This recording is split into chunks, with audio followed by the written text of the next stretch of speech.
Magre-reset tayo ng Epson L5290.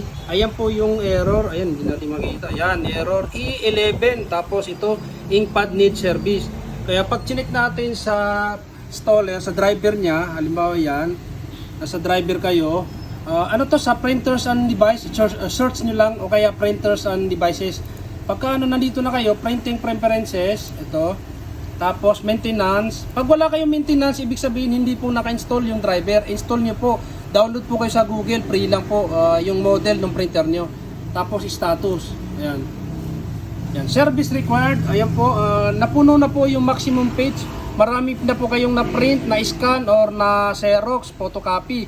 O kaya cleaning ng cleaning. Yan. Magkakasama yan. Kaya napupuno po yung maximum page. Kaya i-close nyo lang po. Alisin niyo po kung may pending kayong piniprint. Siyempre nagpo-print kayo, nag-error ng ganon.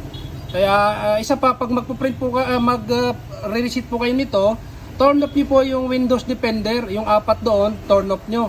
Tapos kung may iba kayong antivirus, alisin niyo po yun, itira niyo lang po yung Windows Defender kung naka Windows 10 kayo.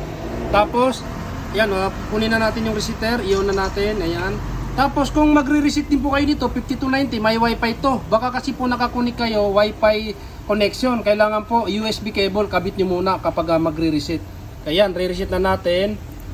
Kapag kasi hindi po kayo naka USB connection, halimbawa naka wifi printing kayo, yung printer po nung driver po, hindi po lalabas dito. Ayan, ganito.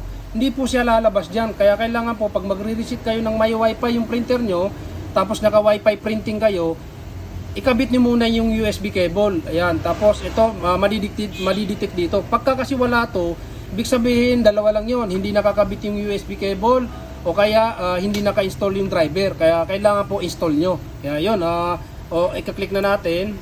Tapos okay. Iba-back to zero na natin, aalisin na natin yung error na yun sa screen at saka yung service required. Kaya dito tayo, adjustment mode, waste ink pad, yung inire-reset. Ayan, check natin muna para makita niyo talagang parasit na. Ayan, kung makikita niyo, lapit natin 100%. Ayan. Ayan po. Tapos max. Ayan. Punong-puno na talaga. Ngayon yung sa gitna, zero naman, kaya wag na natin tong i-check. Bali dito lang tayo sa taas i-check. Ayan, i-check na natin. Ayan. Sana po maliwanag po yung ano natin, kailangan po naka USB cable, hindi po Wi-Fi print o naka Wi-Fi connection. Tapos bago po niyo i-open yung resetter nyo, kailangan naka-turn off yung Windows Defender. Tapos kung may iba kayong antivirus, uninstall niyo yun. Kailangan itira Windows Defender para na-off, na-on. Ganun lang po yun. Tapos ito, kung okay na, initialize na tayo, ayan, para ma-reset na. Ayan, click natin initialize. Ayan. Kung makikita nyo, turn off printer. Yun, nagpapa-turn off yung printer kasi na-reset na. Para mawala na yung, kaya na pinapa-turn off. Yan, para mawala po yan. Kaya yan, to-turn off na natin. Ayan, turn off. Okay natin. Ayan. Antayin lang natin mag-shutdown ng maayos. Ayan, nag-shutdown na po. Pag on natin yan, makikita natin, wala na yung sa screen na error. Ayan, kaya yung ganun lang po mag-reset ng ganito. Ayan, full explanation na yung ginagawa natin. Kasi yung iba kasi, kapag po hindi po, halimbawa, hindi nyo in-install yung driver, wala kayong maintenance, hindi nyo ma-check yung status, kung ano yung error na yon, kung service required. Pangalawa, nagre-reset kayo na naka-on yung antivirus. Kailangan alisin nyo muna yung mga ibang antivirus, itira nyo Windows Defender. Halimbawa, nag-install kayo, may mga antivirus kayo, in-uninstall nyo, tapos sa Windows Defender, hindi nyo ma-on, ma-off, restart nyo yung, yung printer at saka yung computer nyo. Pag restart nyo, sigurado na yun, mayroon na yung on and off yung Windows Defender.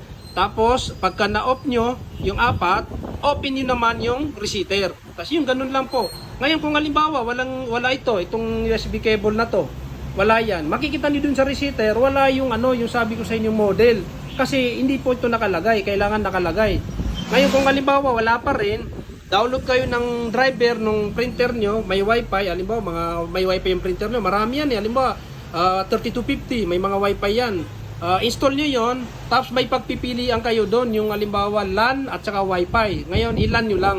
Tapos yung ganun lang po. Kapag ganun pa rin po, restart nyo printer, restart computer, balik kayo sa una hanggang sa ma-successful. Kasi minsan ang error niyan, pag hindi nyo sinunod yung instruction natin, pag nagre-reset na kayo, doon kayo sa initialize, nag-error communication. Ganyan yung marami ako na-encounter na ganyang customer na nag-error doon. Yung kailangan na sundin niyo yung mga sinasabi natin kasi tayo ay marami na tayo na-encounter na ganung problem. Kaya po namin sinasabi sa inyo kasi yun yung mga technique. Kaya yun, maraming salamat. Sana nakatulong yung video natin.